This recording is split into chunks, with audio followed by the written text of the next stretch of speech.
So this will be part 2 on the series on how to key up Medeco large format interchangeable locks, or really any Medeco lock, as long as the principles are the same. The LFIC really just has this extra step that we want to be aware of.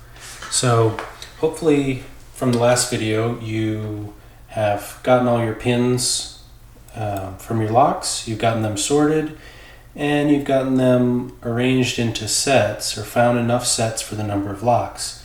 In this case you can see I have 3 pins of each, so I am planning to key up 3 locks the same. So what we want to do is first test fit those pins.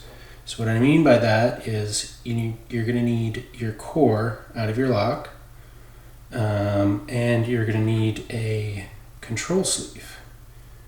So this way we can make sure that not only, of course, pins will fit all into the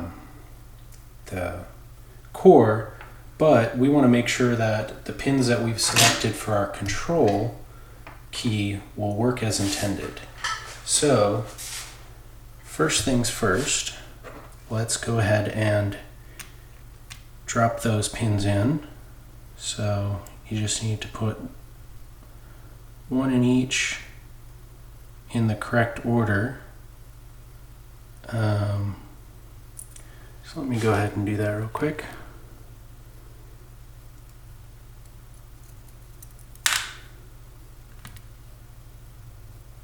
Sometimes tweezers make life easier. I'm trying to do this through the camera also, sometimes make things harder. So these videos are a little long. You can just fast forward and skip through the boring parts. Won't hurt my feelings.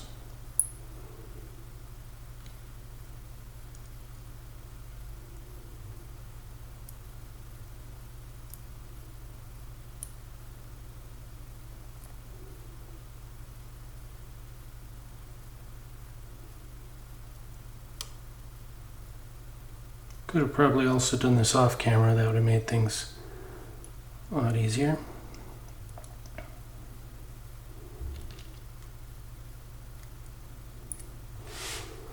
Alright, we'll go ahead and rotate them into place, just so that they drop in. And then what we're going to do is take our key blank and insert it into the lock.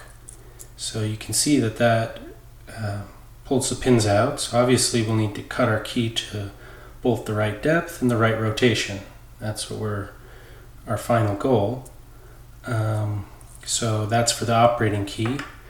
The control key will be using this sleeve. So what we're going to do is we're going to put the sleeve in the correct orientation. So you want to put the tab up to the top in this case, and we're going to slide it into place on the the third and fourth pins. Now we'll insert our key. And what we're doing is we're checking to make sure that we have enough height to our pins so that this control key will work. So if you can see here on 2 and 3, we have a little bit of extra height. That's exactly what we want. Sorry, 3 and 4. We have that little bit of extra height. If, for example, we switched, I'll just move the control sleeve, but let's say we just switched to the pins 4 and 5, you can see that pin 5 does not come up far enough, and so our control key would not work. Likewise, if we go to, let's say, pin 2, I believe,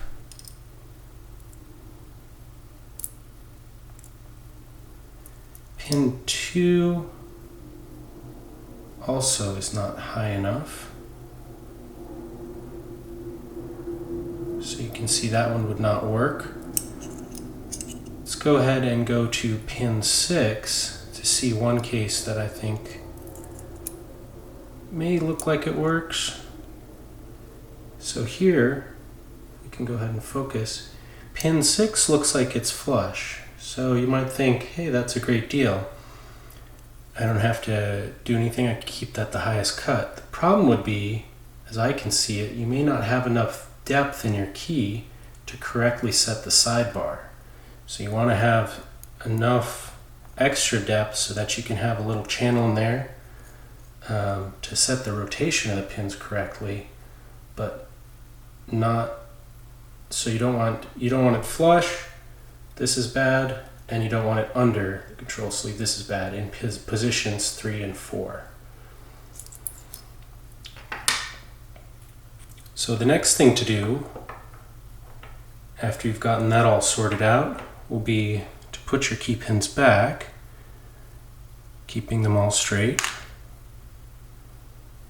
making sure you don't lose anything. Doing all these steps can sometimes get repetitive, but the good news is that once you do it once, you just have to pin up all your locks and be keyed correctly. The next thing that we want to do is put our key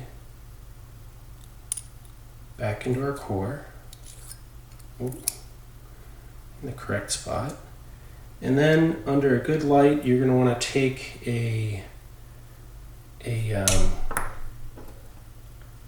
either a marker or some type of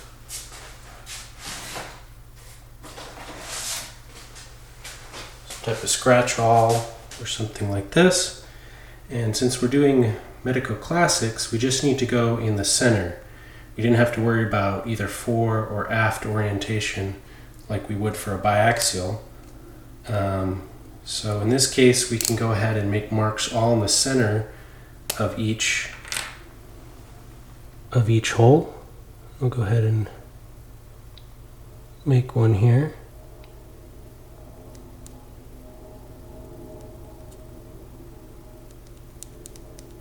If my marker would work. Of course it doesn't. In any case, we're going to make center marks down each hole, and then we will have the center position on where to go to do our cuts, and we will angle them from there. So I'll show you that in the next part.